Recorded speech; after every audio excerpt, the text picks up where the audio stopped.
On va traiter d'un sujet qui est, peu connu, vraiment, on va dire, sérieusement. C'est le personnage de Rabbi Shimon Bar Yochai. Vous avez tous entendu parler de ce personnage. C'est un personnage qui revient dans la bouche des grands-mères, des grands-pères. Je sais que moi, quand j'ai fait ma brit mila, on m'a raconté, hein, je ne me rappelle pas, mais quand j'ai fait ma brit mila, j'ai pas fait tout de suite, j'ai pas fait à 8 jours. Et mes parents, ils étaient pas alertes sur le sujet à ce moment-là. Et donc, c'est ma grand-mère qui a poussé le truc. Et j'ai fait ma brit mila, je devais avoir 6 mois, un peu plus tardivement. Et quand le mois, il a demandé le nom, mes parents, ils ne savaient pas comment on allait me nommer, puisque je m'appelais Yann. Et ma grand-mère, tout de suite, elle a sorti des noms Rabbi Shimon, Rabbi Meir, tout ça. C'est-à-dire, c'est des trucs qui sont fréquents dans la bouche des grand-mères, parce que c'est des personnages comme ça qui, dans la mémoire du peuple juif, même chez les personnes qui ne sont pas érudits, eh bien, elles représentent un repère, elles représentent une aide du ciel. Souvent, quand on a une détresse, on entend Bisrout Rabbi Meir Balanes, ou on voit des personnages comme ça qui sont restés dans l'histoire d'Israël comme des personnages qui viennent en aide au peuple d'Israël et qui sont une forme de délivrance pour le peuple d'Israël. Et en l'occurrence, dans la période du Homer que l'on traverse, c'est une période donc de deuil depuis le début du Homer jusqu'au 30. On appelle le Lag BaOmer. Vous avez entendu parler de Lag BaOmer. Et voilà, tu vois. Donc Lag BaOmer, c'est c'est quoi Lag BaOmer? Ça veut dire quoi? Lag, ouais, c'est les lettres Lamed Gimel qui veulent dire 33. Ouais, Lamed c'est 30 et Gimel c'est 3.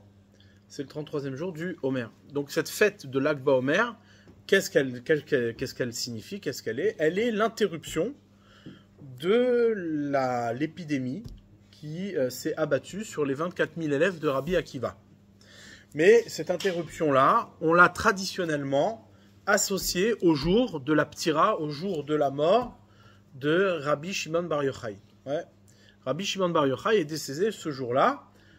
Le Zohar raconte que ça a été un jour extraordinaire, puisque ça a été un jour de révélation des secrets de la Torah, comme ils n'ont jamais été révélés. Donc il y a des secrets de la Torah qui se sont révélés ce jour-là, qui sont particuliers. On ne va pas rentrer là-dedans maintenant, qu'est-ce qu'ils étaient.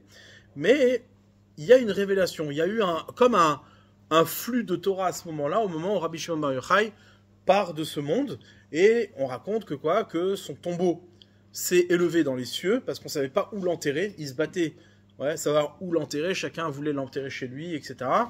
Et donc, son tombeau s'est élevé dans le ciel, et il s'est arrêté à l'endroit où il devait être enterré. Il y avait un feu autour de son tombeau, comme ça, qui éclairait le ciel, et qui s'est arrêté à l'endroit où il devait être enterré. C'est comme ça qu'il s'est arrêté au-dessus de Méron. Je ne sais pas si vous êtes allé une fois à Tzfat en Israël. Tzfat, vous connaissez Tzfat? Tzfat dans le nord d'Israël. Et bien à côté de Tzfat, il y a un endroit qui s'appelle Méron. Ouais. Et Méron, c'est des petites collines comme ça qu'on voit depuis Tzfat. Et là-bas, il y a le tombeau de Rabbi Shimon Bar Yochai. L'habitude est qu'on amène les enfants de 3 ans faire la halakha, de se couper les cheveux là-bas au tombeau de Rabbi Shimon Bar Yochai, parce que c'est le moment où il commence à étudier la Torah, à apprendre les lettres. Et donc Rabbi Shimon Bar Yochai incarne cet enseignement profond de la Torah. Maintenant, moi, ce qui m'intéresse d'approfondir, c'est en quoi Rabbi Shimon Bar Yochai, qu'est-ce qu'il a apporté de spécial pour qu'il soit associé à la fin du deuil des élèves de Rabbi Akiva. Et par ailleurs, il dit un truc qui est très étonnant, il dit que la Géoula, la délivrance future, se fera par l'étude du Zohar, l'étude de ce fameux livre, très énigmatique, puisque au niveau de la lecture, très difficile. Je ne sais pas si vous avez essayé une fois d'étudier le Zohar. Vous avez ouvert le Zohar une fois? Non? Jamais? Même en français? Par curiosité? Bon, c'est illisible, ouais. C'est-à-dire que même, il n'y a aucun risque, hein. On vous raconte que vous allez devenir fou parce que c'est de la Kabbalah et tout ça. Il n'y a aucun risque parce que vous n'allez rien comprendre. Donc, comment dire, c'est un livre qui est très difficile d'accès, d'accord, avec beaucoup de, comment dire, de choses qui sont... c'est pas qu'elles sont simplement profondes, c'est qu'elles sont tellement profondes qu'elles sont dites dans un langage qui est difficile d'accès, de décoder, et donc on peut se tromper et dire tout et n'importe quoi. Ouais. Mais c'est ce livre-là qui va amener la délivrance. Ouais. Alors ça, c'est bizarre. Comment un livre qui est très difficile d'accès, il peut nous donner la possibilité d'arriver à solutionner les problèmes de l'exil, les problèmes les plus difficiles, ouais, pour le peuple d'Israël. Dans tous les cas, moi, ce qui va m'intéresser maintenant, c'est quelque chose de particulier. Ouais. Rabbi Shimon Bar Yochai, ça te parle, Kevin? T'en as jamais entendu parler? Non. Qui d'autre n'a pas entendu parler de Rabbi Shimon Bar Yochai? T'as jamais entendu? Donc, on va essayer de raconter un petit peu son histoire. Ouais. Rabbi Akiva. Donc, Rabbi Akiva, on en a parlé plusieurs fois ici. Rabbi Akiva est le repère de toute la Torah orale. Ouais. C'est-à-dire que c'est lui qui va diffuser la Torah orale. Rabbi Akiva, c'était un élève qui a commencé à étudier la Torah à 40 ans. D'accord? Jusqu'à 40 ans, lorsqu'il voyait un rabbin dans la rue, il avait envie de le mordre. Il détestait les rabbins. Ouais, il ne pouvait pas les supporter. Ouais. Comme quoi, tout est possible. Donc du coup, qu'est-ce qui se passe? Il a rencontré une dame qui s'appelait Rachel, et pour qui il voulait se marier, avec qui il voulait se marier. Et cette dame-là, elle lui a dit, écoute, moi je me marie pas à un brel, quoi, c'est pas possible. Ouais. Quelqu'un qui connaît pas la Torah. Et donc du coup, qu'est-ce qu'il a fait? Il a dit, oui, mais moi la Torah, elle rentre pas dans ma tête. Ouais, elle me rentre pas dans ma tête, c'est difficile, la tête, elle est bloquée. Ouais. Et elle lui a dit, écoute, si tu prends sur toi d'étudier la Torah, alors je me marie avec toi. Ouais, elle prenait des risques, mais elle a accepté. À tel point que lorsque ils ont décidé de se marier, le père de Rachel, ouais, Kalba Savoie, un homme très très riche et très respecté dans le peuple d'Israël, eh bien, il a renié sa fille. Il a dit, écoute, tu veux pas te marier avec ce clochard, ouais. Donc, qu'est-ce qui s'est passé? Il a fait un serment, il a fait un éder que il l'a déshérité. Il ne lui donnerait pas un seul sou. Ouais, et elle a pris sur elle. Elle est restée avec lui. Et Rabbi Akiva, doucement, s'est mis à étudier la Torah à 40 ans. À 40 ans, il est allé au Talmud Torah, ouais, chez Nahum Ish Gamzu, un monsieur qui s'appelait Nahum Ish Gamzu. On l'appelait Nahum Ish Gamzu. Ish Gamzu, pourquoi? Ça veut dire quoi? Ouais, parce qu'il disait tout le temps Gamzu Letova. L'homme qui dit tout le temps Gamzu. Gamzu Letova, ça veut dire ça c'est pour le bien. Tout est pour le bien, tout est pour le bien. Chaque fois qu'il voyait quelque chose de difficile, etc., il disait tout ça c'est pour le bien, tout est pour le bien. Donc on l'appelait Nahum Ish Gamzu. Vous pouvez visiter sa tombe. Elle est à Tzfat, dans les rues de Tzfat, un peu plus écartée du cimetière de Tzfat. Elle est au milieu, c'est très marrant parce qu'elle est au milieu des habitations. D'accord, sous un garage comme ça, ou de voiture. Et donc, vous voyez la tombe de Nahum Ish Gamzu. Et donc, Nahum Ish Gamzu a enseigné le Aleph Bet à Rabbi Akiva. Ouais, il lui a enseigné le démarrage, lire la lecture, Aleph, Bet, Gimel, Dalet. Ouais. Et donc, à 40 ans, il a démarré, il était avec des petits-enfants qui étudiaient le Aleph Bet. Et Rabbi Akiva a grandi, et sa soif d'apprendre l'a amené un jour à partir de la maison. Il a dit à sa femme, écoute, si tu veux que je devienne un Talmid Chacham, il faut que je parte de la maison étudier la Torah. Alors qu'est-ce qui s'est passé? Il est parti pendant 12 ans. Ouais, 12 ans, il est parti, il a laissé sa femme se débrouiller, et il est parti étudier pendant 12 ans la Torah. Un jour, il revient chez lui à la maison, au bout de 12 ans, et il arrive sur la porte de sa maison, et là, il entend une discussion entre la voisine et sa femme. Et la voisine qui dit à sa femme, vous les connaissez ces gens-là, tout le monde les rencontre, ceux qui se mêlent de tout et de n'importe quoi. La voisine, elle vient chez la Rachel, elle lui dit, écoute, dis-moi, ça fait 12 ans que tu es marié avec ce gars, à un moment donné, je sais pas, c'est qui ce religieux là? C'est quoi cette religion? On fait pas attention à sa femme, ouais, et on néglige sa femme, c'est pas beau, qu'est-ce que ça veut dire? Et tu peux pas. Et là, Rachel, elle lui dit, écoute, même si maintenant il me disait qu'il repartait pour 12 ans, alors, comment dire, pour moi, ce serait un bonheur, ce serait une bénédiction. Quand Rabbi Akiva, il entend ça, il n'ouvre pas la porte de sa maison, il repart directement, ouais, et donc, il est parti étudier la Torah de nouveau pour 12 ans, sans prévenir sa femme. À l'époque, il n'y avait pas le téléphone, il n'y avait pas Internet, il n'y avait pas tout ça. D'accord. Et donc, la femme attend fidèlement son Rabbi Akiva, et au bout de 24 ans, d'accord, il revient avec 24 000 élèves. 1000 élèves par an. Ouais, 24 000 élèves. Un géant de la Torah. Et Rabbi Akiva est celui qui, la référence de toute la Torah orale. Il porte toute la Torah orale. Ouais, je ne sais pas si vous mesurez ce que ça représente. L'oralité de la Torah, c'est évidemment toute la profondeur de la Torah. Ouais, puisque l'écriture, comme on en a parlé plusieurs fois, l'écriture, c'est ce qui est accessible à tous, mais l'oralité, c'est beaucoup plus difficile. Il faut aller la travailler, il faut aller la chercher, il faut aller provoquer, il faut aller taper, il faut se battre. Ouais. Et donc Rabbi Akiva revient avec 24 000 élèves, et lorsqu'il revient avec ces 24 000 élèves, tout le monde se demande, mais qui est ce Rabbi Akiva? Kalba Savoie, le beau-père de Rabbi Akiva, vient à la rencontre de son gendre, et il lui demande de lui pardonner, évidemment, et il veut lui donner à nouveau toute sa richesse. Ouais. Et donc Rabbi Akiva fait ce qu'on appelle une Atarat Nedarim, un sujet un peu comme ça dans la Gemara très intéressant, savoir si le vœu il est validé ou il n'est pas validé, parce qu'il ne savait pas, il ne pouvait pas imaginer que son gendre allait devenir un géant de la Torah. Bref, et à ce moment-là, il rejoint sa femme, et il donne tout le mérite de son étude à sa femme, évidemment. D'accord? Très bien. Maintenant, ça, c'était le maître, c'était Rabbi Akiva. Ce Rabbi Akiva-là, qui avait bâti pendant toutes ces années de labeur, de difficultés, de combat pour l'étude, il avait construit 24 000 élèves. Ces 24 000 élèves-là sont morts durant l'épidémie, la fameuse épidémie qui s'est abattue sur les élèves de Rabbi Akiva. Pourquoi? Parce qu'ils ne se sont pas comportés en kavod, ouais, ils ne se sont pas honorés l'un l'autre. Je ne vais pas rentrer maintenant dans ce détail-là, même si on l'a déjà vu plusieurs fois, mais c'est un sujet qui est évidemment central. D'accord? Dans tous les cas, Rabbi Akiva, une fois qu'il a perdu ses 24 000 élèves, vous imaginez un petit peu l'ambiance. Aujourd'hui, dans le monde des yeshivot, ouais, si on réunit toutes les yeshivot, il y a 30 000 élèves. D'accord? 30 000 élèves qui aujourd'hui étudient la Torah dans les yeshivot. Donc Rabbi Akiva, à lui tout seul, il portait quasiment la totalité de ce qu'on connaît nous aujourd'hui. Évidemment, le décalage, il est énorme entre les 24 000 élèves de Rabbi Akiva et ce que nous, on est aujourd'hui. Ouais, les élèves qui étudient aujourd'hui, malgré tout, ouais, c'est ce que ça représente. Et ces 24 000 élèves-là ont disparu pendant ces 33 jours du Homer.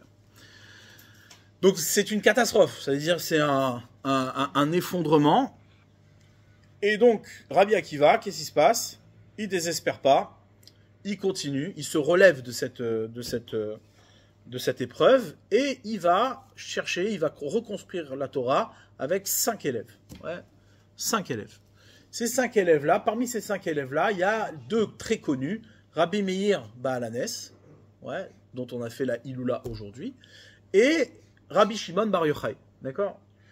Ces 2 élèves-là, à eux deux déjà tout seuls, ils vont éclairer tout le clan d'Israël de leur enseignement. Et Rabbi Shimon Bar Yochai, il a pris une partie de toute la Torah, qui est ce qu'on appelle la partie secrète de la Torah, le sod, ouais, la partie ésotérique, ouais, que dans le monde moderne, il a ouvert une voie à un enseignement qui aujourd'hui a éclairé énormément, pas simplement le peuple juif, c'est resté quand même malgré tout un livre secret. Quelques bribes se sont diffusées dans le monde par le biais de ceux qui ont étudié le Zohar. Il y a beaucoup de commentateurs du Zohar. Parmi ces commentateurs très connus, il y a les amis, il faut faire quelque chose là. Il faut ouvrir des livres un peu là. Non? Hein? Qui est l'élève, enfin pas l'élève, quel est le personnage le plus connu? On a fait des films sur lui. Il y a c'est à partir de ses enseignements. Non, Rashi c'est avant. De Tzfat, un monsieur de Tzfat, le Harizal. Bon, ouais, vous connaissez au moins Zal, c'est pas mal. Et vous avez entendu parler du Harizal. Le Harizal, il est enterré à Tzfat. Et il y a le fameux mikvé. Il y a un mikvé, le mikvé du Harizal, que on peut se tremper là-bas aujourd'hui. Là où il est se tremper, il est dans une petite grotte là-bas, ouais, où coule la rivière de ce mikvé. Dans tous les cas, le Harizal est un personnage très connu, à partir duquel, de tous ses enseignements, on a fait, même les non-juifs, tout le monde entier s'est inspiré de ce langage, de ces secrets. Par exemple, la Torah des Gilgulim. Ouais. Les Gilgulim, c'est quoi? C'est comment on appelle ça en français? La réincarnation. Ouais. La réincarnation, tous les principes comme ça, un peu particuliers qu'aujourd'hui sont très pratiqués même chez certains médecins et qui sont approfondis. Ouais, sont des sujets qui sont développés dans la Torah du Harizal et qui découlent directement du Zohar HaKadosh. Pourquoi je fais toute cette introduction-là? Parce que c'est important, malgré tout, d'avoir des repères et de savoir qu'est-ce que ça représente.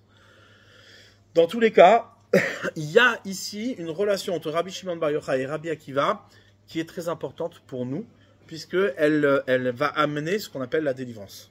Ouais. Le jour de l'Ag BaOmer tombe cette année samedi soir prochain, et c'est elle qui ouvre la voie à la fin de cette épidémie, à la fin de ce deuil-là. Rabbi Shimon Bar Yochai va en quelque sorte consoler la perte de ses 24 000 élèves. À lui tout seul, il va révéler tous les secrets de la Torah. On raconte, ouais, c'est raconté dans la Gemara, Rabbi Shimon Bar Yochai a fui les Romains, parce que les Romains voulaient sa peau. D'accord? Il étudiait la Torah tout le temps, donc c'était pas un personnage agréable. Et donc, qu'est-ce qui s'est passé? Il s'est caché dans sa grotte avec son fils, Rabbi Eliezer, et ils ont étudié pendant 12 ans. Ouais, pendant 12 ans, ils ont étudié, eux aussi, 12 ans dans la grotte.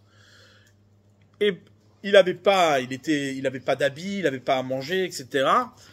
Il s'est enterré dans la terre, ouais, parce que les habits, à un moment donné, ils s'usaient, ils étaient pas praticables. Il a creusé un trou, il s'est enterré dans la terre pour se couvrir et pour pouvoir continuer à étudier la Torah. Pendant ces 12 années-là, il se nourrissait de son caroubier. Ouais, Hachem lui avait fait un petit miracle, ou un petit, pas grand, mais il lui avait fait un caroubier avec une petite rivière à côté où il pouvait boire et manger. Pendant ces 12 ans-là, il a reçu énormément de secrets de la Torah. Au bout de la 12e année, lorsqu'il sort, ouais, il était tellement imprégné de cette étude, il voit un juif paysan qui est en train de labourer la terre, en train de travailler la terre, et pour lui, il le voit donc quelque part gâcher son temps. Il gâche son temps, un type qui est là et qui laboure la terre et qui étudie pas la Torah, il le voit, il est tellement décalé que en le voyant et en le jugeant, cet homme a brûlé sur place. Donc la sévérité du décalage. D'accord? Et là, Hachem vient vers Rabbi Shimon et lui dit: oh, Rabbi Shimon, tu sors de la grotte, tu vas détruire mon monde? C'est ça que tu veux? Tu veux détruire mon monde? Et donc Rabbi Shimon, qu'est-ce qu'il fait? Il retourne dans la grotte pendant 1 an. Donc c'est pour ça qu'il est resté 13 ans en tout dans la grotte. Et pendant 1 an, il va réétudier. Et au bout d'1 an, il sort. Et voilà. Et donc son décalage n'est plus agressif. Il ne détruit plus le monde que Akadosh Baruch Hu a créé. Et donc tout le monde demande, il dit: mais quoi? Au contraire, plus tu étudies, plus ça aggrave la situation. Qu'est-ce qu'il a fait pendant 1 an? Il a rajouté 1 an d'études. Et en vérité, on comprend d'ici que le fait de rajouter 1 an d'études, c'est ce qui a justement concentré son étude vers lui, d'accord, et qui était audible aux autres. Ça aussi, c'est un travail en soi qui est important, d'accord? Ok, maintenant, on a un petit peu des repères de qui était Rabbi Shimon Bar Yochai et la grandeur de ce monsieur. Le jour de sa mort, il rassemble ses élèves. Il rassemble tous ses élèves et il explique qu'il va révéler que Hachem a pitié de lui, parce qu'il prie, il pleure le jour de la mort d'une personne. Ouais, je m'imagine, je ne fais que imaginer, d'accord, le jour de notre mort, si on sait que c'est imminent, c'est angoissant, ouais, on se pose plein de questions, j'imagine, et on se juge, on se dit, bon, est-ce qu'on va passer la barrière? Et Rabbi Shimon Bar Yochai, pour lui, l'examen, c'était de voir si le jour de sa mort était encore une révélation de la parole d'Hachem, encore une révélation de l'étude de la Torah. Ouais, il a œuvré toute sa vie à étudier la Torah, à révéler des secrets de la Torah. Ce jour-là, il s'est dit, bon, j'espère que Hachem ne va pas fermer justement la porte de l'étude. Pour lui, la mort, c'est quelque part une continuité entre ce qu'il a étudié et la découverte de quelque chose d'encore plus grand qui continue, et d'accord, une lumière qui s'élargit, ouais, par rapport à ce qu'il a reçu dans ce monde-là. Et donc, il cherche cette lumière à ce moment-là. Il cherche la connexion entre sa vie et la vie d'après. Ouais, une continuité. Ça, c'est l'enjeu de la mort. L'enjeu de la mort, c'est ça. C'est de voir combien notre vie est en connexion avec ce qui va continuer après la mort si on a pris le bon chemin. Et donc, à ce moment-là, Hachem a pitié de lui et il lui donne un très grand secret. Ouais, ce qu'on appelle le secret des partsoufim. Le secret des visages. Le secret des visages, c'est un secret dont on ne comprend rien, d'accord? Mais on va quand même essayer de comprendre un petit peu l'enjeu. Ouais, l'enjeu de ce secret-là. Pour vous donner une représentation, pour vous donner un exemple. Si une personne, elle est de dos, d'accord? Vous la voyez de dos, vous ne voyez pas son visage. Est-ce que vous pouvez la reconnaître? Oui, on peut reconnaître une personne par son dos. Je ne vois pas son visage, mais de son dos, je dis, tiens, celle-là, c'est Shana. Je reconnais Shana, ouais, c'est bien elle, de dos. Mais je vois pas son expression. Je vois pas son visage. Là, maintenant, je vois son visage. Et je vois combien elle est gênée. Ouais. Maintenant, elle sourit, donc du coup, voilà, ça, tout va bien. Mais tant qu'elle est de dos, ouais, eh bien, c'est compliqué. C'est-à-dire, tu vois pas ses émotions, tu vois pas ce qu'elle veut te transmettre, tu vois pas ce qu'elle veut te dire. Donc, tu peux percevoir des choses, tu perçois même la présence d'une chose, tu peux donner un nom à cette chose, mais tu ne sais pas ce qu'elle dit, ce qu'elle a en elle. Tu ne connais pas la profondeur de cette chose. En hébreu, ouais, le visage se dit panim. Ouais, panim, c'est au pluriel.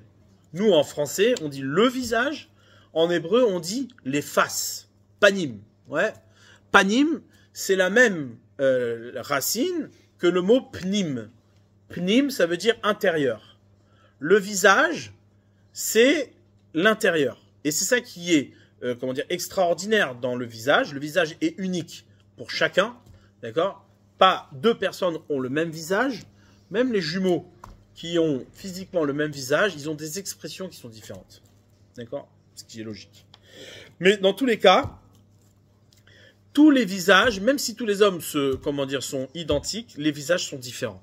D'accord? Qu'est-ce qu'il y a de particulier? C'est quoi le côté génial du visage? C'est que le visage s'adresse à l'extérieur, c'est ce qui se présente à l'extérieur, et pourtant, ouais, c'est le seul endroit du corps qui révèle l'intériorité de la personne. Imaginez-vous un homme sans visage. C'est dur. Je vois pas. Tiens, tu es là, tu parles à quelqu'un, tu sais pas, c'est compliqué. Nous, on a été habitués à parler à des gens qui ont un visage. Ouais. Mais essaie de t'imaginer de parler à une personne qui n'a pas de visage. Et encore, elle parle. C'est pour ça que la parole vient du visage. Ouais. La parole se situe au niveau du visage. Parce qu'il y a un mariage entre la parole et le visage que l'on présente. Ouais, c'est une évidence. La parole, elle serait défectueuse si le visage n'accompagnait pas cette parole. Parfois, il y a même des gens qui sont très bons dans la manipulation, d'accord, qui peuvent présenter un visage différent de leur parole pour pouvoir justement influencer, contrôler, d'accord. On a Youssef qui fait du théâtre, et il connaît. Il doit certainement connaître des techniques, d'accord. Bref. Donc, un visage engagé, c'est déjà 50% d'une parole. C'est 50% d'une parole. Pourquoi je vous dis ça? Parce que Rabbi Shimon Bar Yochai a révélé, ouais, le secret des visages. Mais ce jour-là, il n'a pas révélé que le secret des visages, il a révélé le secret de deux visages dont on n'avait pas la connaissance. Deux nouveaux visages. Ce qu'on appelle les visages du père et de la mère. Le visage du père et de la mère. D'accord? Jusqu'à maintenant, on avait des visages, mais c'était des visages qui étaient au même niveau que nous. Ouais, les frères, les sœurs, les enfants, ouais, tout ça c'est au même niveau que nous. Mais lorsque on découvre les visages des parents, donc souvent la parole des parents, ouais, elle est plutôt sans visage chez une personne. Ouais, je sais pas si vous connaissez l'histoire de Yosef. Yosef Hatzadik, qu'est-ce qui s'est passé? Il était en Égypte. Il s'est retrouvé en Égypte, vendu par ses frères. Et donc là, qu'est-ce qui se passe? Il y a une dame qui avait vu que Yosef était très joli. Ouais, en général, les Yosef sont plutôt beaux. D'accord? Et, comment dire... Et donc, elle l'a trouvé attirant. Et donc, qu'est-ce qui se passe? Elle veut, comment dire, le piéger. Et Yosef résiste. Et au moment où il se retrouve devant l'épreuve, eh bien, il voit le visage de son père. À ce moment-là, le visage de son père lui vient en, comment dire, en souvenir. Et c'est le visage de son père qui va le sauver. Il dit, je ne peux pas trahir mon père. Ouais, je ne peux pas tomber si bas. Donc la hauteur du visage de son père s'est révélée à lui et il a fui. D'accord? Ça, c'est quelque chose d'intéressant chez la personne. On voit que les parents ne sont pas qu'une parole qui est extérieure, comme tout personnage, mais c'est une parole qui s'inscrit en nous et qui a un visage. Un visage qu'on ne voit pas forcément, mais un visage qui est présent en nous. Ouais, la résonance de la parole des parents qui est en vérité fondatrice d'une personne, d'accord? Elle est structurelle d'une personne. Au bout du compte, quoi qu'on en fasse, elle est là, elle est présente. Mais le visage, c'est-à-dire qu'elle n'est pas tout le temps présente comme un visage. Elle n'est pas tout le temps présente devant nous, d'accord? Mais elle a une influence sur nous toute notre vie. D'accord? Maintenant, ce que Rabbi Shimon Bar Yochai a révélé, c'est quoi? C'est au niveau des secrets de la Torah, au niveau de l'étude, au niveau de la profondeur de l'être, de la définition d'une personne, ouais, la définition de la création, eh bien, il a révélé les secrets de la Torah comme des visages de parents. C'est-à-dire qu'on a atteint un niveau de profondeur et de révélation qui est tel que j'ai mes parents devant moi qui me parlent. L'origine elle-même s'adresse à toi par un visage. Et pas simplement par un souvenir, ou pas simplement par une résonance d'une parole, etc. Donc voilà, c'était pour situer un petit peu la profondeur de l'étude elle-même. Qu'est-ce que ça signifie exactement? J'en sais rien. Mais je veux juste que vous compreniez les enjeux. Maintenant, pour comprendre les enjeux de ce qui se passe ici, il y a un épisode dans la Torah. Un épisode dans la Torah qui est raconté sur Yaakov Avinu, Jacob. Ouais. Jacob, le troisième des patriarches, se retrouve être devant deux visages. Ouais, le visage de ses parents. Au moment où Yitzhak, son père, va bénir son frère Esav, la mère de Yaakov vient vers Yaakov et lui dit, écoute mon fils, tu vas aller te déguiser en Esav et tu vas aller piquer la bracha de ton frère. Tu vas te faire passer pour Esav et tu vas aller voir Yitzhak, ton père, pour qu'il te bénisse. Et donc, Yaakov, il dit, mais maman, je peux pas faire ça. Donc là, il y a sa mère qui s'adresse à lui. Le visage de sa mère qui s'adresse à lui. D'accord? Et il dit, maman, je peux pas faire ça. Et si mon père, il s'en rend compte, je vais être maudit. Plutôt d'avoir une bénédiction, je vais avoir une malédiction toute ma vie. Et il dit, écoute, elle lui dit la chose suivante. Verifka Amra. Vous allez voir, c'est passionnant. Ouais. C'est très difficile d'arriver jusqu'à la profondeur. Ça prend du temps. Il y a des étapes qui sont peut-être ennuyantes, mais si on ne les traverse pas, on ne peut pas goûter à la profondeur des choses. Ouais, il faut investir pour pouvoir goûter aux bonnes choses. Va salim atamim. Et donc le verset dit, fais-moi des bonnes choses à manger. Ouais, fais-moi des bonnes choses à manger, dit Yitzhak à son fils. Kacher a afti, ve avia comme je les aime. Ve avi ali ve ochela. Apporte-moi cette nourriture-là que je la mange. Ba'avour tevarechecha nafshi beterem amut, afin que mon âme puisse te bénir avant que je parte, avant que je meure. Rivka, elle entend Shomaat bedaber Yitzhak, elle entend parler son mari Yitzhak, elle Esav, Beno, à Esav son fils.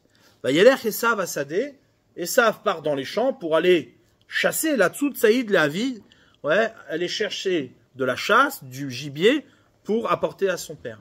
Verivka Amra El Yaakov Bena, les morts. Rivka a dit à son fils Yaakov, ouais, Ine Shamati, voici que j'ai entendu. Shamati, j'ai entendu, et avicha ton père. Mais d'abord, Esav achicha les morts, qui parlait à ton frère Esav en disant la chose suivante. Avi Ali Tsaïd, va selimatami, vochela vavecha lefne Hashem lifne moti, ce qu'on a dit tout à l'heure. Ve'ata, et maintenant, donc elle a entendu Yitzhak, elle l'a entendu de son oreille. Et qu'est-ce qu'elle dit à son fils? Ve'ata béni, et maintenant mon fils, Shema Bekoli, écoute ma voix. La Hacher, Ani Metzava, Otar. Que je vais t'ordonner maintenant, que ma voix va t'ordonner maintenant.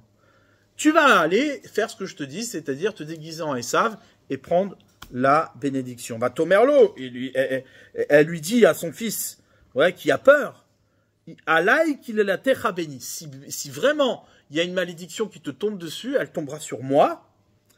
Archema Bekoli, seulement écoute ma voix. Écoute ma voix, Veler, et va, Karli, et fais ce que je te dis. Très bien. Et vous connaissez la suite. Donc là, ici, on a, un duel. Un duel entre un visage d'un père qui n'est pas visible, mais le visage d'une mère qui est visible, qui s'adresse à son fils. D'accord? Donc lui, Yaakov, essayez de vous mettre dans l'ambiance. Yaakov ne voit pas son père, mais il sait ce que son père pense. Il sait ce que son père dira s'il le voit tricher. D'accord? Mais de l'autre côté, il a le visage de sa mère qui s'adresse à lui et qui lui dit, mon fils, et là c'est en direct, Shema Bekoli, écoute ma voix. Écoute ma voix. Parce que moi j'ai entendu ce que ton père a dit et tu vas faire ce que je te dis. D'accord? Donc il y a un duel entre le visage d'un père qui n'est pas visible et le visage d'une mère qui est directement visible et qui s'adresse à lui. Donc une révélation claire, nette. D'accord? Il n'y a pas d'ambiguïté. On sait ce que la mère pense. D'accord? Mais la mère rapporte la voix du père. Elle ramène la voix du père. C'est elle qui donne accès à la voix du père à son fils. Qui lui n'a la voix du père sans le visage. D'accord? Et donc la Torah ici révèle quelque chose de très important.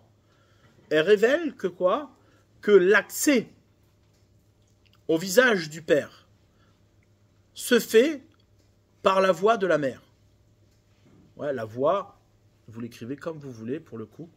Ouais, ça marche dans les deux sens. D'accord? Donc là, ici, il y a quelque chose d'intéressant. Mais moi, ce que je trouve très étonnant, c'est quoi? C'est que Yaakov, vous savez comment il est né, Yaakov? Yaakov, c'est quoi? Ça veut dire quoi, Yaakov? Yaakov. Lola, Yaakov, ça veut dire quoi, Lola? Yaakov. À Marseille. Je suis sûr qu'il y a plus de culture hébraïque à Marseille. Pas mal. Pas mal, tu t'en sors bien. Yaakov, c'est pas tout à fait le talon. Yaakov, c'est un verbe. Ça veut dire, il va tricher. Ouais, il va passer au talon. Qu'est-ce qui s'est passé au moment de la naissance des deux frères? Yaakov et Esav, qui étaient deux frères jumeaux. Hop, Yaakov tient le talon de son frère. Esav, il le tient. Et donc, qu'est-ce qui se passe? Dès le départ, on le nomme Yaakov parce qu'il a essayé de prendre la place de son frère. Son frère sort en premier, il lui tient le talon pour le retenir quelque part. Ouais, vous savez, l'Italie. Vous connaissez l'Italie, la botte de l'Italie? La botte de l'Italie. Ouais, c'est une botte. Vous l'avez en tête? Ouais, c'est bon? Vous n'avez pas le visage, mais vous avez la voix. D'accord? Donc vous avez la botte de l'Italie, et vous avez la terre d'Israël, qui est comme une main, qui vient sur la botte. Vous voyez? C'est la représentation de Israël qui prend la botte de Rome. Ouais, la civilisation édomique. Orientale, occidentale. Ok, très bien. Donc ça, c'est le symbole. Yaakov, c'est ce qu'il incarne. Mais comment il s'appelait déjà Rabbi Akiva? Akiva. Akiva, c'est les mêmes lettres que Yaakov. Exactement les mêmes. Akiva, ça s'écrit avec un Yud. D'accord? Et à l'envers, ça fait Yaakov. Et Yaakov a été invité à écouter la voix de sa mère. Et c'est ça qui va le déterminer. C'est ça qui va faire de lui Israël. Yaakov ne deviendra Israël que parce qu'il a écouté sa mère et qu'il a pris la bénédiction de son frère. Sans ça, il ne serait jamais devenu Israël. Et l'élève de Rabbi Akiva, comment il s'appelait? Non, l'élève dont on parle depuis tout à l'heure. Shimon Bar Yochai, ouais. C'est marrant quand même qu'il y a une liaison très forte entre deux noms qui se retrouvent être à l'origine de l'histoire d'Israël. Shimon, Yaakov. Shimon, c'est entendre. Shema Bekoli, écoute ma voix. Et Yaakov, c'est le talon, Akiva. Akiva, Shimon. Il y a une relation entre le maître et l'élève qui est exactement la même relation que Yaakov a eu à sa mère. D'accord? Donc là, ici, il y a quelque chose de structurel qui demande un approfondissement et qui est énigmatique. C'est-à-dire, il y a ici quelque chose qu'on doit comprendre.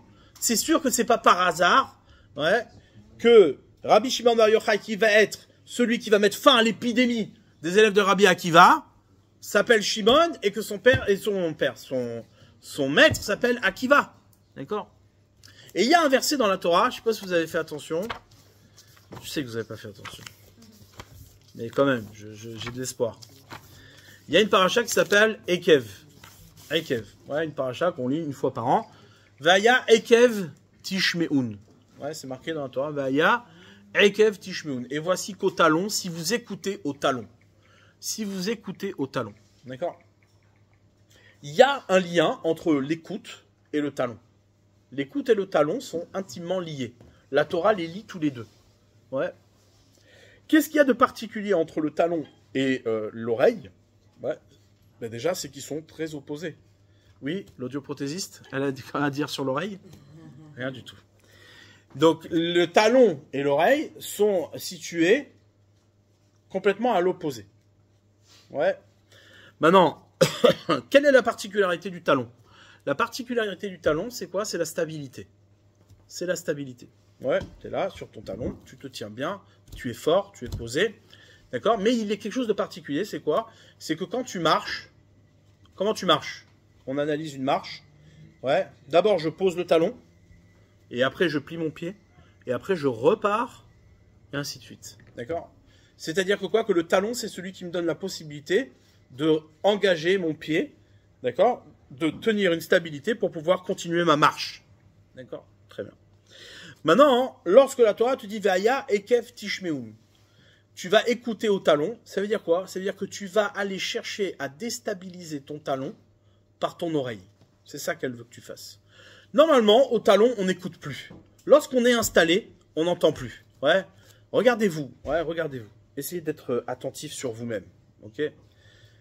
C'est très difficile de faire pénétrer la Torah dans les oreilles de quelqu'un qui est installé, quelqu'un qui a des habitudes. Sa tête, elle est bloquée, elle est bouchée. Ouais, elle est bouchée. Et pour pouvoir faire pénétrer les paroles de la Torah dans une tête qui est bouchée, eh bien, hein, il faut aller déstabiliser le talon.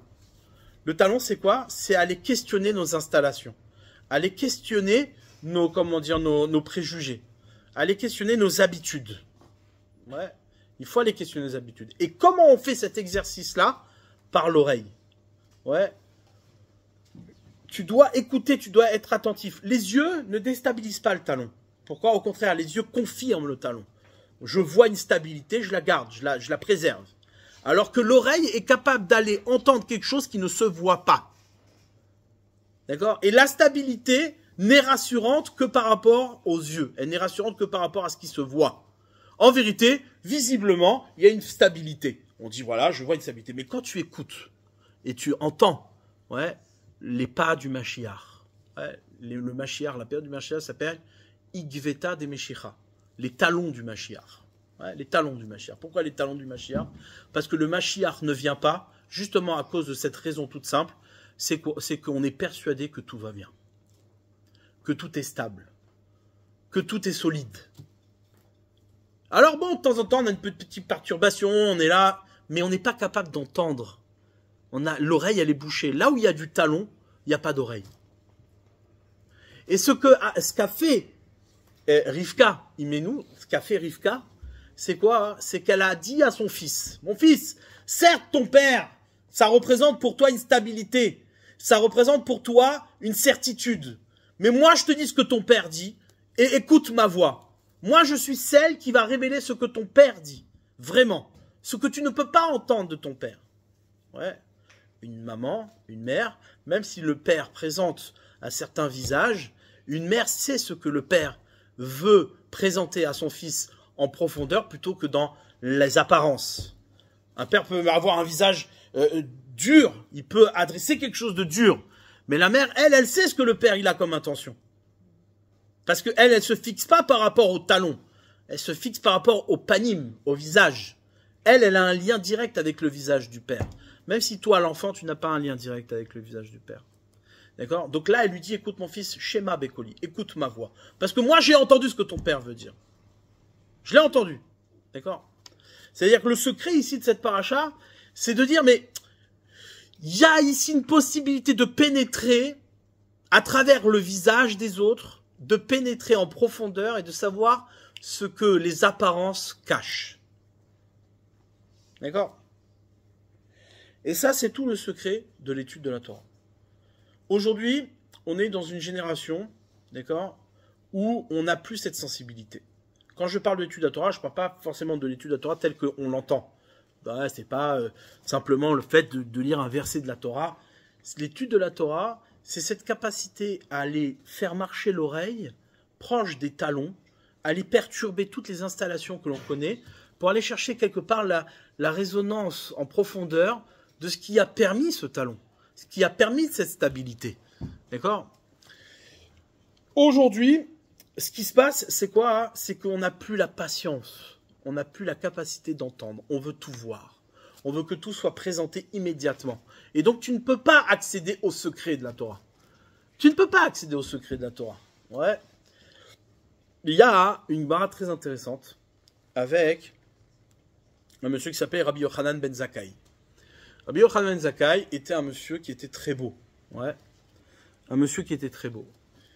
Et à l'inverse, il y avait... j'ai oublié son nom. Qui était laid. J'ai oublié son nom. Ah. J'ai oublié le nom. Du Rav qui était laid. Qui était très laid. Peut-être que c'est mieux de ne pas dire qu'il était laid. Je sais. J'ai oublié son nom. Bref, une fois, il y a la fille de l'empereur qui va voir ce Rav-là. Je m'excuse, j'ai oublié le nom. Et comment dire, qui va voir le Rav et qui lui dit, mais comment ça se fait que toute cette belle Torah se retrouve dans un corps aussi laid. Ouais. C'est-à-dire, il y a une parole de Torah extraordinaire qui sort de ce corps, mais en apparence, c'est horrible. Il n'y a pas de visage agréable. Ouais. Alors, elle lui dit, écoute, tu sais ce que tu vas faire? Ton père, dans quoi il met le vin? Il le met dans des cruches d'argile. Elle dit oui. Mais pourquoi ça se fait qu'il met son vin dans des cruches d'argile? Au contraire, il devrait honorer son vin et qu'il le mette dans des cruches d'or. C'est important, le vin. Et il dit, oui, c'est vrai, tu as raison. Je dis, en fait, vous appréciez pas les belles choses. Mets ton vin dans les cruches d'or. Qu'est-ce qu'elle va faire? Elle va voir son père. Et elle ordonne au serviteur de mettre tout le vin dans des cruches d'or. Et là, qu'est-ce qui se passe? Le vin tourne. Il tourne. Les cruches d'or, ça tient pas. Ouais, c'est pas les bonnes cruches pour le vin.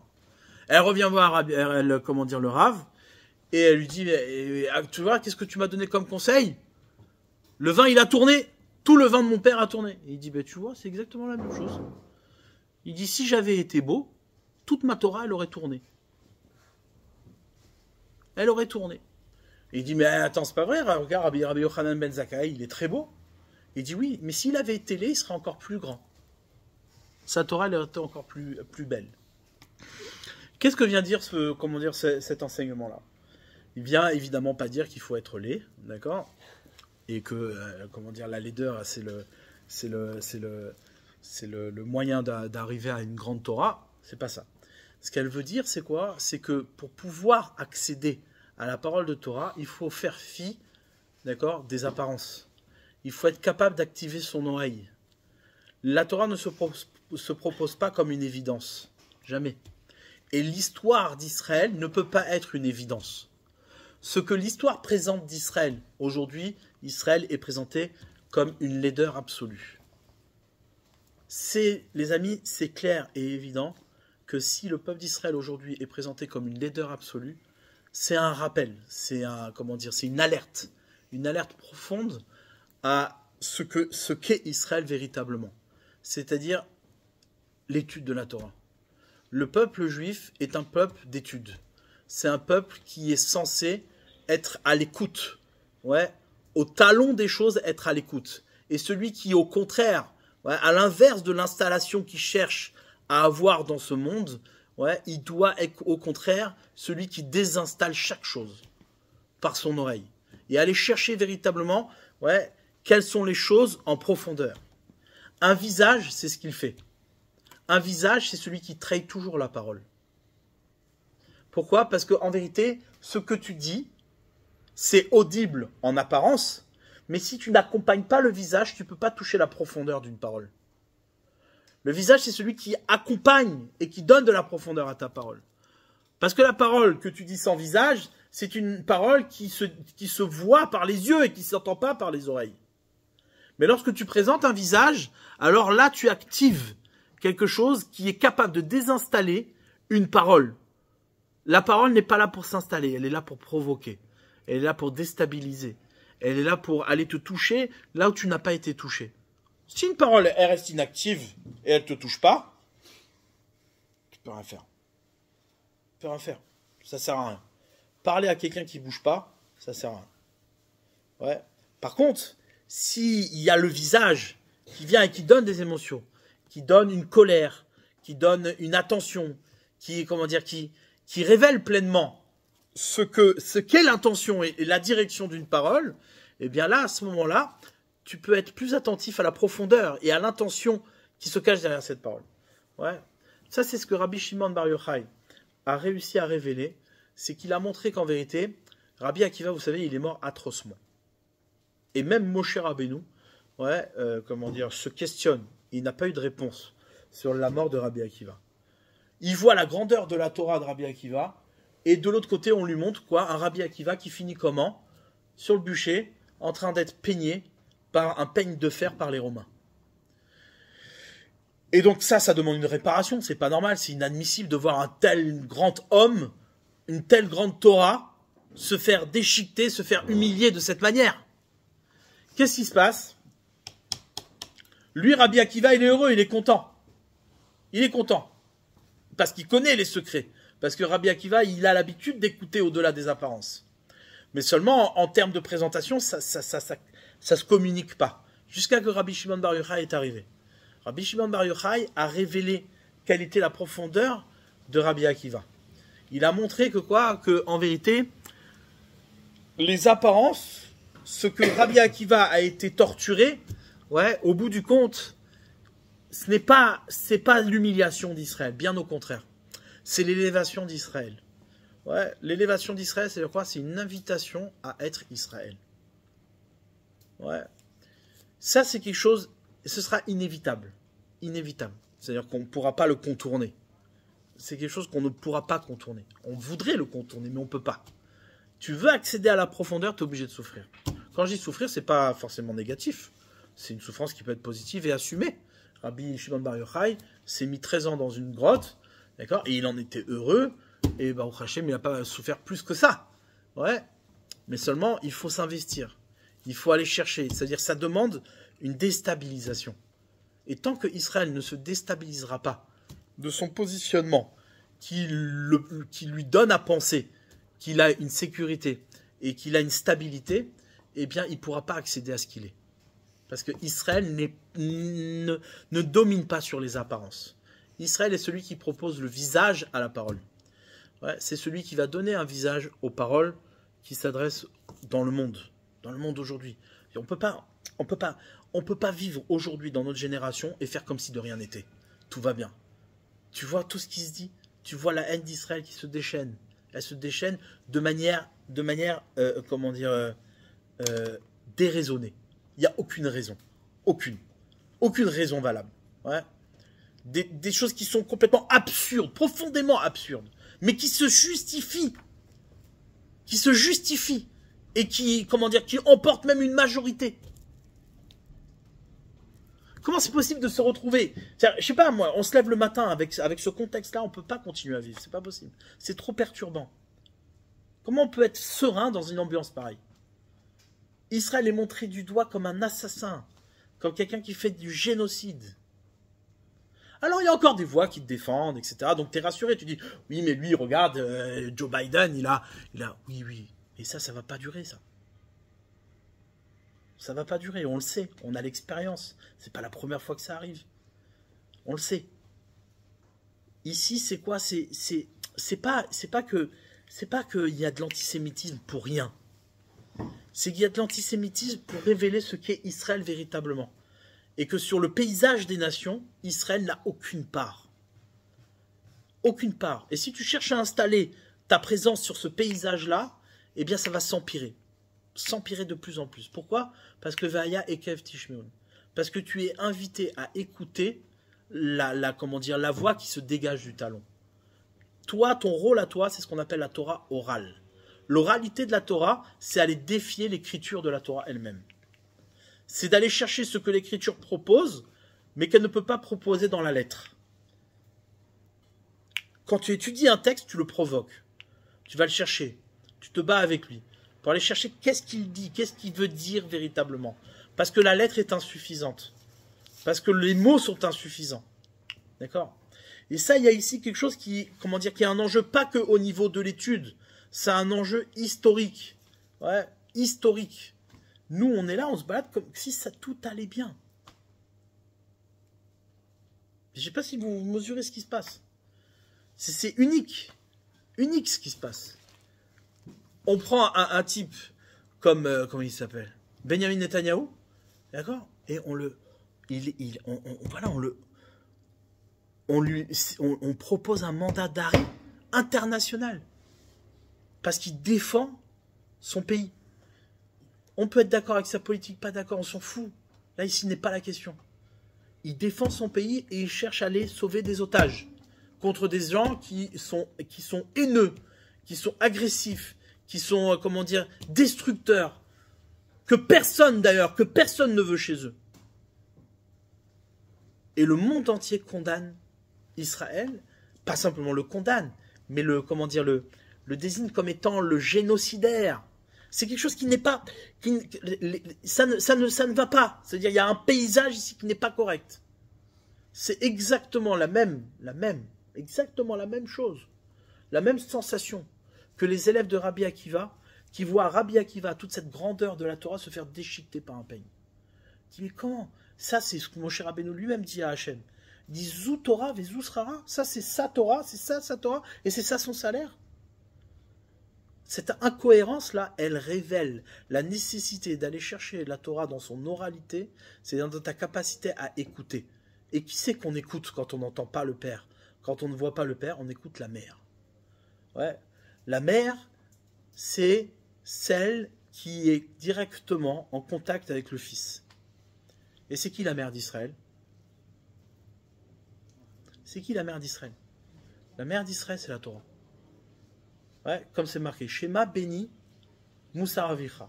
Écoute mon fils, le moussard de ton père. Ve'al titosh Torah timecha. Mais n'abandonne pas la Torah de ta mère. Ouais, ça c'est les conseils que le Ramban Nachmani donnait à son fils. Écoute le moussard de ton père. Il a inversé les choses. Écoute le moussard de ton père. Pourtant la Torah, elle est enseignée par le père au fils. Celui qui a la mise va enseigner la Torah à ses enfants, c'est le père, c'est pas la mère. Et pourtant, il inverse les choses. Il dit Shema, béni Moussar Avicha. Écoute mon fils, le moussard de ton père. Le moussard, c'est la morale. La morale de ton père. Ça veut dire que là maintenant, le but, c'est pas d'écouter la Torah de son père, c'est pas d'étudier la Torah de son père, celle que le père propose, celle que le père enseigne. Ça, c'est l'écriture. Ce que je veux, c'est qu'au-delà de l'écriture, au-delà de ce que ton père te propose, va écouter la morale qui est derrière. Va écouter ce que le père cache au-delà de sa proposition. Et tu veux faire ça bien, comprends que ce que ta mère te dit, même si c'est pas elle directement qui te l'enseigne, en vérité, c'est elle qui porte toute la Torah de ton père. Si tu gardes pas la Torah de ta mère, eh bien, tu pourras pas entendre le moussard de ton père. Tu pourras pas entendre les profondeurs de ton père. Ça, c'est les deux visages que Rabbi Shimon Bar Yochai il a proposé au moment de sa mort. La révélation, c'est quoi? C'est que il y a des secrets. Alors bien sûr, vous êtes invités aller étudier le Zohar en profondeur, pour aller chercher quels sont les secrets qui révèlent, bien entendu, au-delà de la structure qu'on a parlé aujourd'hui. Mais il y a ici quelque chose, un travail à faire, qui est un travail de plus que de recherche, un travail de connexion. Le judaïsme, c'est une connexion. Une connexion avec quelque chose qui ne se propose pas dans le monde. La Torah est pas populaire dans le monde. Ouais, tu peux pas aller dire aux gens, écoute, arrête de manger là-bas, c'est pas cachère. Il peut pas, il comprend pas qu'est-ce que tu vas lui dire. Et qu'est-ce que tu dis chez moi? Ouais. Tu peux pas aller dire aux gens, tu sais, tu travailles, c'est interdit de travailler Shabbat. Tu peux pas aller le dire, c'est pas populaire. Tu peux pas aller dire à une personne, écoute, assieds-toi, étudie la Torah, prends du temps pour étudier la Torah. Dis, mais j'ai pas le temps pour ça, je suis occupé, il y a des choses à faire dans ce monde. D'accord? Ça, c'est pas populaire. Mais tant que tu es installé et que tu défies pas la sécurité dans laquelle on t'a installé, qui te laisse à croire que le monde, en vérité, c'est un monde qui se finit aux propositions des uns et des autres. Si tu n'es pas capable de tendre l'oreille et d'aller chercher derrière tout ça ce que Hachem te propose, qu'en vérité, tout ça, c'est des défis, c'est des provocations, c'est des, c'est une invitation à être juif. Quand ton patron, il te défie sur ton Shabbat, ce qui se passe, c'est pas simplement que tu dis, ouais, ils aiment pas les juifs ici, il y a rien qui est facile pour les juifs dans ce monde-là. Non. Ce qu'il fait ici, c'est quoi? Il te défie. Il te fait une invitation à t'élever, à devenir toi-même. Ouais. Ça, c'est ce que Rabbi Akiva, il a révélé à ses élèves. Il dit, quoi, les Romains, ils me déchiquetent avec un peigne. Mais ça, c'est une invitation à révéler ce que je suis profondément. Au contraire, c'est grâce à ça que Israël va pouvoir devenir ce qu'il doit être. C'est ça que dit Rabbi Shimon Bar Yochai. C'est par le Zohar qu'on accédera à la délivrance. Pourquoi? Parce que le Zohar, c'est celui, même si tu comprends rien, c'est celui qui te pousse à aller chercher au-delà de ta capacité de comprendre. C'est facile de comprendre un texte qui est évident. Puisque je te dis ce qui t'est accessible. Ouais, une fois, Benny Lévy, il y a un type qui est venu le voir et qui lui a dit, écoute, ton livre là, le meurtre du pasteur, incompréhensible. Je comprends rien. C'est trop incompréhensible. C'est illisible. Bon, c'est de la philosophie. En même temps, il faut être cultivé, tu vois. Il faut un minimum de... Et il dit, mais je comprends pas. C'est pas illisible. Assieds-toi, étudie. Bien sûr que c'est illisible pour quelqu'un qui comprend rien et qui n'a pas de formation. Mais forme-toi. Forme-toi, étudie, assieds-toi, va comprendre, va chercher. Va faire l'effort d'aller au-delà de ce qui t'est directement accessible aujourd'hui. Grandir, c'est ça. Grandir, c'est d'activer son oreille et déstabiliser son talon. Aller savoir qu'est-ce que le talon propose. Cette installation, toute installation, elle est, qu'on appelle ça? Elle est soupçonneuse. Toute installation est soupçonneuse. Il faut toujours se méfier. Ouais, il faut avoir beaucoup de méfiance pour toute installation. Parce que là où il y a une installation, il y a un défi. Il y a ici une invitation à entendre, à aller écouter. Ouais. Et ça devrait représenter un enjeu quelque part. C'est ça, le désir de recherche qui doit se manifester chez chacun. Mais si ça ne se manifeste pas, c'est que tu as été endormi. Ouais, endormi. Endormi par l'installation, endormi par la touma, par l'impureté de chaque chose. Ouais, l'impureté de chaque chose. Chaque chose que tu rentres dans ta bouche, chaque chose que tu rentres dans ta bouche, qui n'est pas cachère, ça bouche tous les canaux. Parce que de ta bouche doit sortir une parole.